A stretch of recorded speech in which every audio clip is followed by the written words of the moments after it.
Moment in every life where the question shifts. When the chase for achievement starts to feel empty. When the schedule is full, but the soul feels tired.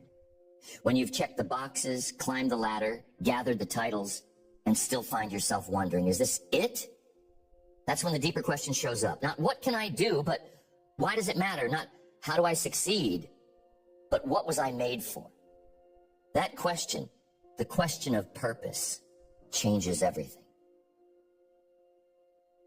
Because purpose isn't something you stumble into. It's something you choose. It's not a finish line. It's a framework. It's how you build, how you lead, how you recover, how you rise. Purpose gives your life structure when everything around you feels uncertain. It brings meaning to repetition. It gives strength to your discipline.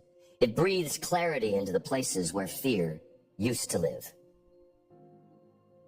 Without purpose, even progress feels hollow. Without purpose, even victory feels fleeting. Because movement without meaning just creates motion sickness. You keep going, but you never arrive. You stay busy, but you don't feel built. Purpose anchors you. It brings direction to your decisions, weight to your words, intention to your time. Most people are not lacking talent. They're not lacking opportunity. They're lacking clarity. They don't know what their life is about. So they fill their days with distraction, with ambition, with noise. But underneath it all, they're aching for something deeper, something real, something they don't have to perform for, something they don't have to pretend to deserve. They want purpose, and they're right to want it. Because without it, the wins won't satisfy. The grind won't make sense. The setbacks will break them, and the end will feel empty. Purpose doesn't start with answers. It starts with questions. Who am I when no one's watching? What do I value more than comfort? What pain have I survived that could become someone else's healing? What matters so deeply to me that I would do it, even if no one noticed? When you ask those questions, you begin to uncover the blueprint that's already written in your soul. You start to see that purpose isn't out there. It's in here. And it's not waiting for you to be perfect. It's waiting for you to be honest. You don't need to have it all figured out to live with purpose. You just need to stop running from it. You need to stop numbing yourself with distraction. Stop outsourcing your clarity to other people's opinions. Stop believing that your worth is tied to your work. You need to pause long enough to hear the truth that's been buried under busyness. Because it's there, and it's strong, and it's ready to guide you into a life that feels like it was made for you. Because it was. Purpose doesn't mean the path will be easy, but it means the pain won't be wasted. It means the effort will matter. It means your discipline will have a destination. It means your growth will mean something. And when you live like that, when every day becomes a step into a deeper calling, you stop asking, what's the point? And start saying, this is why I'm here.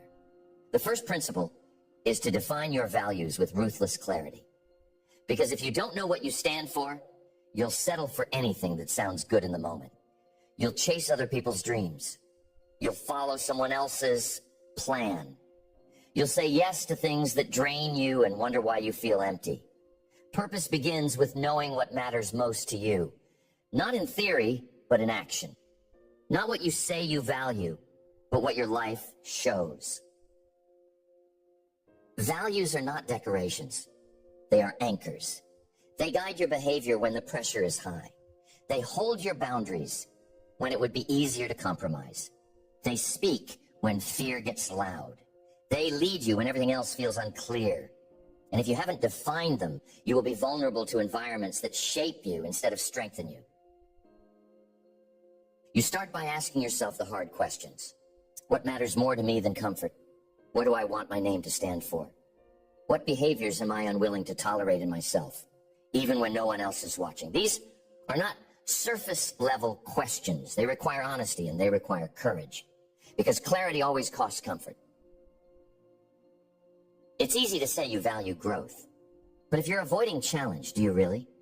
It's easy to say you value integrity, But if you're quiet when something wrong happens in front of you, is that integrity or convenience? It's easy to say you value relationships, but if your schedule doesn't reflect time for people you love, what are you really prioritizing? Your values show up in how you live, in how you spend your time, in what you say no to, in what you defend, in what you build, and what you're willing to walk away from. Defining them isn't about making a list. It's about making a decision. This is who I am. This is what I stand for.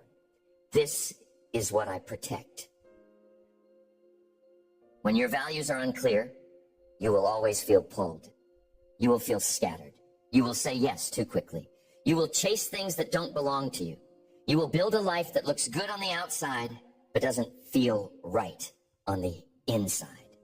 But when your values are clear, you start moving with peace, even if it's hard, even if you disappoint others, because at least you know the life you're building belongs to you. You don't have to explain your values to everyone, but you do have to live them. Otherwise, they're just decorations. They're just ideas you wish were true. Purpose comes from living what you believe, from building your life in alignment with your deepest convictions, not just your temporary feelings. And that alignment, that's where strength comes from. That's where resilience is born. Because when life pushes against you, and it will, you don't get blown over. You don't scramble to figure out who you are. You already know. And that knowing becomes your edge. Living with purpose doesn't mean every day is exciting. It means every day is aligned. You may not always be in the mood. But when you know what matters most, you stop letting mood make the decision. You show up based on your values, not based on your comfort. You build your schedule around them. You build your business around them. You build your relationships around them. And if something doesn't fit, you don't keep forcing it. You have the courage to let it go. Not because it's bad, but because it's misaligned. That's maturity. That's leadership. That's purpose. It's the decision to live guided by what you believe, not just what feels good in the moment. So define your values. Revisit them often. Hold them with strength, because they will become the compass that leads you out of confusion and into clarity, out of performance and into presence, out of distraction and into purpose. The second principle is to make peace with your past so it doesn't poison your purpose. Everyone carries something: regret, shame, guilt, a wound they didn't deserve, a decision they wish they could take back, a season they still don't know how to explain. And if you don't learn how to make peace with those chapters, you will keep dragging them into every room you enter. You'll keep reacting to things that are no longer happening. You'll keep sabotaging what you're trying to build, because a part of you still believes you don't deserve to have it. Purpose cannot thrive in the presence of unresolved pain. It will always feel like a contradiction. You'll say you want to lead, but you'll be afraid to be seen. You'll say you want to grow, but you'll avoid the work that reminds you of what you lost. You'll say you're ready to rise, but you'll keep looking over your shoulder wondering if your past disqualifies you. But you are not disqualified. You are not broken. You are not beyond repair. You are someone who lived through something, and now you get to decide what that something means. Because meaning is not what happened. It's what you make of what happened. And if you don't give your pain a purpose, it will try to define one for you. One rooted in limitation, in self-doubt, in fear. The goal is not to erase your past. It's to integrate it. It's to mine the lessons without carrying the shame. It's to honor the experience without letting it own you. This takes work, emotional work, spiritual work. But it's the kind of work that liberates your future. Sometimes we think we've moved on, but we've just moved forward without healing. We've buried the memories, but they still show up in the way we flinch at certain feedback, in the way we overreact to small problems. in the way we shrink when it's time to be seen. That's the past, still asking for resolution. You don't have to relive every moment to find healing, but you do have to stop pretending those moments didn't shape you. You have to stop ignoring the pain and start asking what it's trying to show you. What did I lose in that season that I need to grieve? What did I learn in that season that I need to remember? What pattern am I still living out because I never let that part of me heal? Your past will become your greatest mentor or your most consistent saboteur. It all depends on whether you've dealt with it. When you make peace with it, you stop fighting yourself. You stop splitting your energy between building something new and trying to outrun something old. You become whole, integrated, steady. People who are whole carry themselves differently. They don't need applause to feel secure. They don't get rattled when life brings tension. They don't project their wounds onto the people they love. They've done the work. They know their story, and they've made peace with all of it. And once you do that, purpose feels lighter. You stop living in contradiction. You stop editing yourself to avoid exposure. You stop playing small out of fear someone might find out what you've been through. You lead with authenticity, with courage, with clarity, because you know who you are, and you're not afraid of it anymore. This is not a quick fix. It's a journey, but it's one worth taking, because your future is too important to let it be dictated by unhealed chapters. Make peace, not just so you can feel better, but so you can live better, so you can build something that feels right, something that doesn't collapse under the weight of what you never resolved. The third principle is to embrace the tension between who you are and who you're becoming. Because growth doesn't happen in comfort. It doesn't happen in certainty. It happens in that stretch, that space where the old version of you no longer fits, but the new one hasn't fully arrived. That's where purpose is forged. Not in the place where everything is familiar, but in the place where everything is asking for more from you. It's tempting to run back to comfort when growth begins to cost something, when your new habits feel awkward, when your boundaries start changing the dynamics in your relationships, when your voice starts to shake because you're speaking the truth instead of keeping the peace. That's the tension. And that tension is not a problem. It's proof. Proof that something is shifting, that something real is happening, that you're becoming someone you haven't been before. People who live with purpose understand this tension isn't meant to be avoided. It's meant to be honored. They stop asking for the stretch to disappear. They start asking for the strength to walk through it. They stop trying to fast forward the process. They slow down. They breathe through it. They recognize that discomfort isn't always danger. It's often direction. The reason so many people stay stuck is because they expect clarity before they commit. They want a guarantee. They want to know how it will work out before they take the first step. But that's not how purpose works. You move first. You decide first. You trust the pull. You obey the nudge. And as you walk, the path reveals itself. This is the work that most people never talk about. The internal shift, the emotional friction, the mental gymnastics of stepping into a bigger identity while your fear still tries to keep you small. You feel the call forward, but you also feel the pull back. That's the in-between. And if you can learn to stand in it, breathe in it, move through it, you unlock something powerful. Because every version of you that you've outgrown is going to resist your evolution. Not because it's evil, but because it's familiar.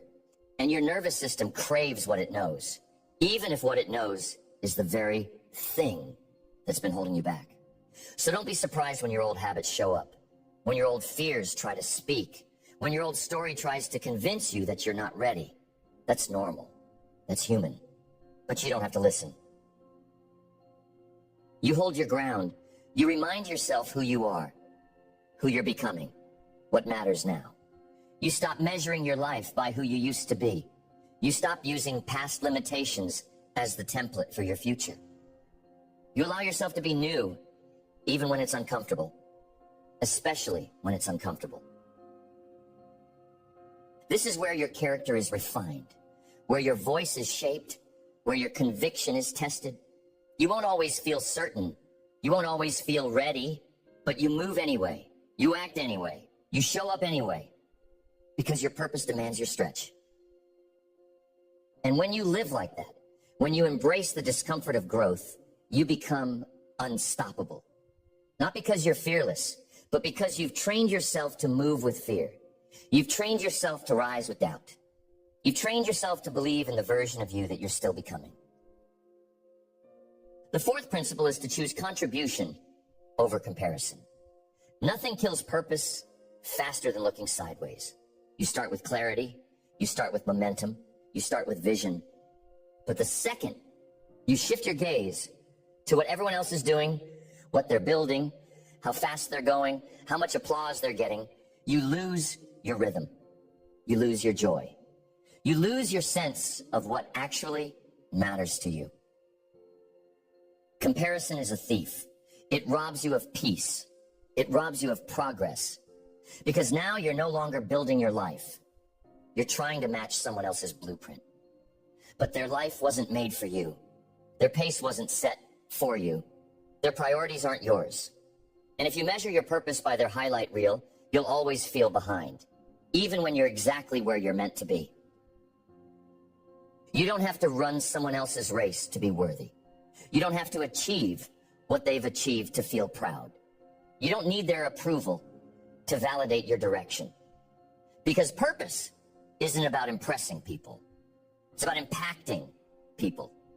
And impact doesn't come from comparison. It comes from contribution.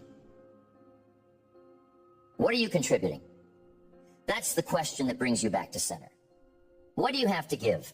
What strength do you carry? What insight do you offer? What presence do you bring into the room? You might not be where they are, but you have something they don't. Your perspective, your pain, your voice, your experience, your heart. Your purpose is built in that place.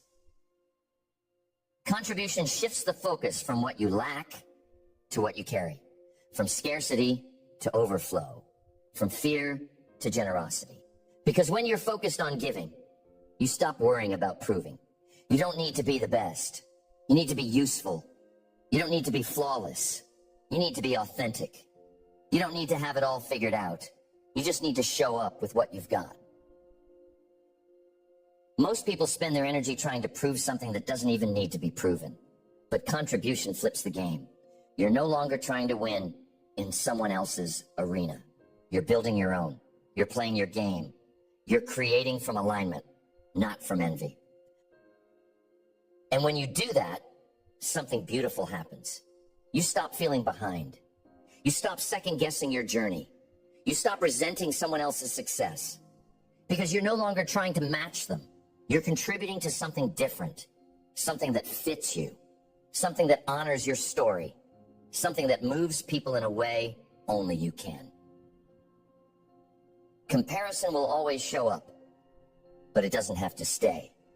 You don't have to invite it in. You don't have to believe its voice. You just have to refocus. You just have to return to your lane. You just have to keep asking, how can I contribute today? What can I build, create, share, or support that feels aligned with who I am becoming? Because the people who live with purpose don't have the most glamorous lives. They're not always the loudest or the flashiest, but they're consistent. They're clear. They show up. They contribute. And that contribution creates a ripple effect that comparison never could. The fifth principle is to lead yourself with integrity before you try to lead anyone else. Purpose is not about position. It's not about being in charge.